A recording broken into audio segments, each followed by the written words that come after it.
اگر کوئی ولی آپ لوگوں کو بتائے بڑا قبولیت دعا کا وقت ہے، مانگو دعا قبول ہوگی، تو آپ کیسے مانگیں گے؟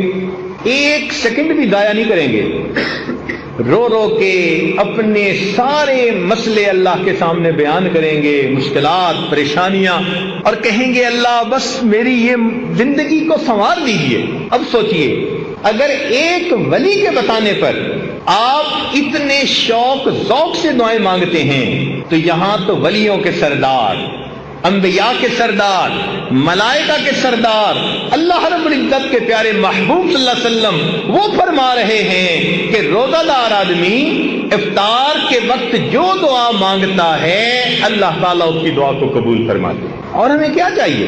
یوں سمجھ لیں کہ اللہ تعالیٰ نے ہمیں پھر ایک موقع اور عطا فرما دیا۔ جیسے بندے سے غلطی ہو جائے نا جی، وہ کہتے جی بس ایک چانس اور دے دے۔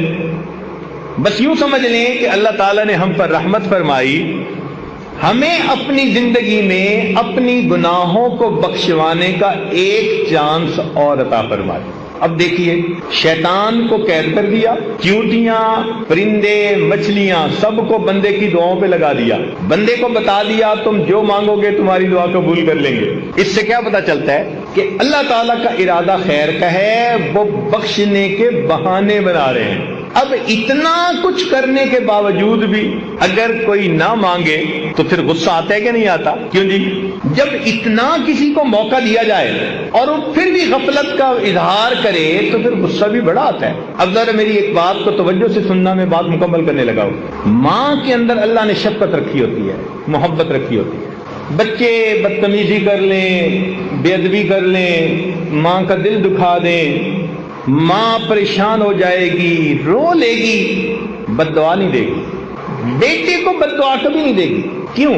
اس محبت کی وجہ سے، اس محبت کی وجہ سے جو ماں کے دل میں ہے، اس کا دل ہی نہیں چاہتا کہ وہ بد دعا دے۔ اور اگر کوئی اس کے سامنے اس کے بچے کو بد دعا دے تو ماں سن کے برداشت نہیں کرے گی، خود ناراض ہے، خود خفا ہے، مگر بچے کی بد دعا برداشت نہیں کر سکے گی، کہے گی آپ نے میرے بیٹے کو بد دعا دی ہی کیوں؟ کیا ایسے ہی دستور ہے نا؟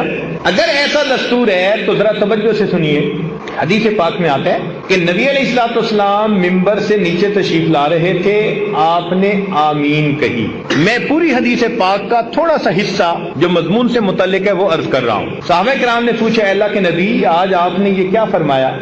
تو فرمایا جب میں نے قدم رکھا تو جبرائیل امین میرے پاس آئے اور انہوں نے بد دعا دی، باعودہ، برباد ہو جائے وہ شخص جس نے رمضان کا مہینہ پایا اور اپنی بخشش نہ کروائی۔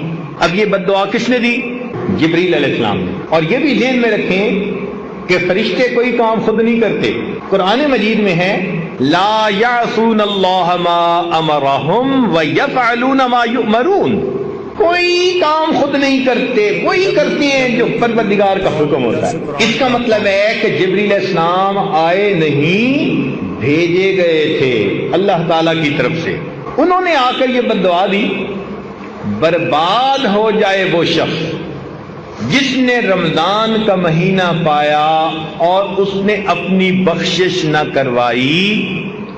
اب اس بد دعا کو سن کے نبی علیہ السلام کو امت کے اوپر کتنی شفقت تھی، رات کو سجدے میں اتنا روتے تھے، غار میں روتے تھے، دعائیں مانگتے تھے، اتنی امت کے اوپر شفقت تھی، رحمت تھی۔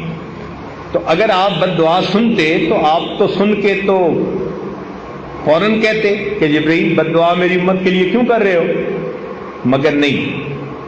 حدیث پاک میں آتا ہے کہ جبرائیل علیہ السلام نے بد دعا دی اور نبی علیہ السلام نے فرمایا آمین۔ اب ذرا سمجھیے گا کہ اتنا تو رمضان میں غافل بندہ غفلت کا ارتکاب کرتا ہے کہ اللہ تعالیٰ نے بخشش کی انتہا کر دی۔ میرے بندے میں شیطانوں کو بدوا رہا ہوں، میں تمہارے لیے پرندوں کو، مچھلیوں کو دعاؤں پہ لگا رہا ہوں اور میں تمہیں اختیار دے رہا ہوں، جو روزہ رکھ کے مانگو گے میں تمہیں دوں گا۔ پھر بھی بھی اگر تم میری طرف متوجہ نہیں ہوتے تو اس کا مطلب ہے تم بدبخت ہو پرلے درجے کے، پھر تمہاری بدبختی میں کوئی شک نہیں۔ اب جبرائیل علیہ السلام نے آ کے کہہ دیا برباد ہو جائے وہ شخص جس نے رمضان کا مہینہ پایا اور اپنی مغفرت نہ کروائی، اور اللہ کے محبوب صلی اللہ علیہ وسلم نے آمین کہہ کر اس پر سٹیمپ کر دی، مہر لگا دی۔